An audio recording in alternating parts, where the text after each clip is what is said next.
Let's do some more ion dodging. I have a new ion dodge for you today. But before we do that, I want to go back to basics for a moment. Here we are with Ion Blast and Mini Beam, the most basic ion dodge of them all. Now what I want you to do is see if you can spot the mistake that I make. I mean, apart from not attacking their ship, obviously.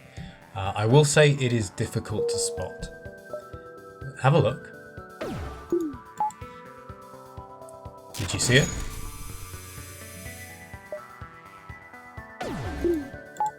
There it is again.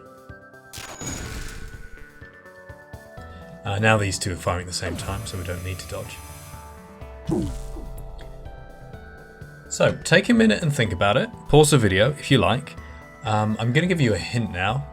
This only applies on hard difficulty. Let's see it again. Toggle the power. Click the shields, block the mini beam. What am I doing wrong?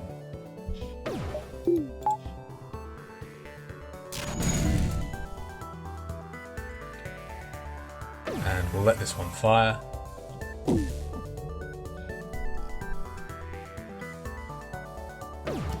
Okay, so here's the mistake. This ion blast has already fired. That means that its targeting has been determined. The room that a weapon targets is determined when the charge resets. Now I have power in my shield system. As a result, on hard difficulty specifically, the shield system is more likely to be targeted. I won't go into too much detail about that. I'll link to a Reddit post that explains it quite well. But by having power in my shield system, it is more likely to be targeted. And that's exactly what we don't want to happen here. And it turns out that we've all been doing this slightly wrong, or at least I've been doing this wrong. The natural thing to do here is to flicker your shield like that. That is not optimal. So what we should be doing is this. Turn off the shield, wait for the weapon to fire at the right time, and repower the shield. That decreases the chance that shields are hit. Alright, let's look at something new. This ion dodge is pretty interesting. Heavy ion, halberd beam.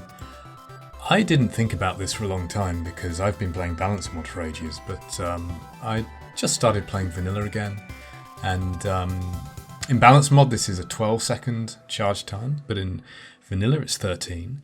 And the halberd is also 1 second faster. In balance mod it's 18, but in vanilla it's 17. And that means there's a 4-second gap between those weapons, and that's really tight.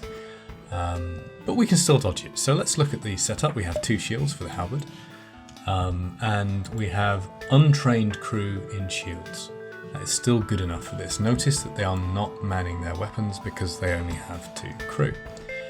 So as we just learned, we take our shields offline first before the weapon fires. I'm just using the charge bars for convenience here. You can do the same thing just by watching the animation and pausing like really closely. Okay.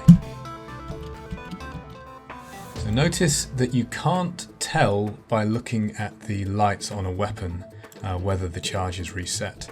Sometimes they'll go green before the charge bar resets. And now the charge is reset, this weapon has already chosen its target. And because our shields were depowered, shields were not added to the priority list. And we're just going to wait for it a little bit longer. Want it to animate and still have a bit of a glow in the weapon here. This is the right time to raise your shields. And I pop them back up. Now we want the first shield to come up just after this gets inside. And it turns out that having crew in the room and the faster recharge is actually making the timing more difficult. So I want to move this crew out the room for the first shield. I'm going to watch the charge bar up here. Let it get to halfway. And then move them back in the room. And they take exactly the same amount of time to walk back as they did to walk out. So the shield pops back up just after the ion gets inside our shield, and then they're immediately manning the shield. We have the manning bonus down here. That means the halberd is almost going to hit us, but not quite. There is a 0.24 second delay on the Halberd, incidentally, when it fires. So we are safe. And this even works when you have the ion further back here, and when you have a NG cruiser which has a really small shield image, so it takes longer for the ion to get there.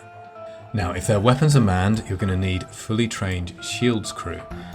So we can swap these out. Take down the shields as before. And we just do exactly the same thing. Wait for the weapon to charge.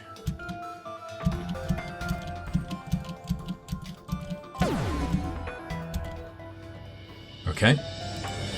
Run them out of the room. Turn on the shields. Watch the charge bar up here. Don't let it go too far.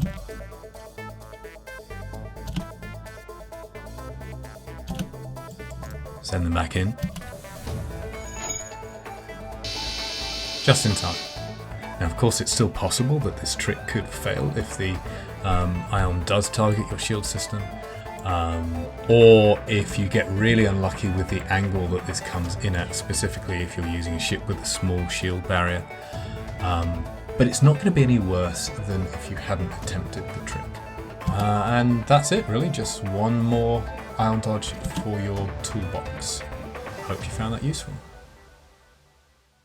Well, this is awkward. I got things slightly wrong. It turns out that if they are not manning their weapons, you can still do this even without anyone in shields, and that might be relevant if you have, say, 2 crew. You probably want to keep both of them on piloting and engines. It's not quite as good as having someone in shields because I can't wait quite as long, and that means maybe on this kind of small ship the ion actually hits you, but it still works most of the time.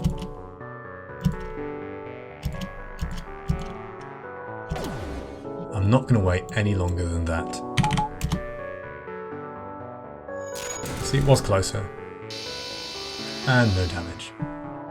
And yeah, I'm really going now. Okay, thanks, bye.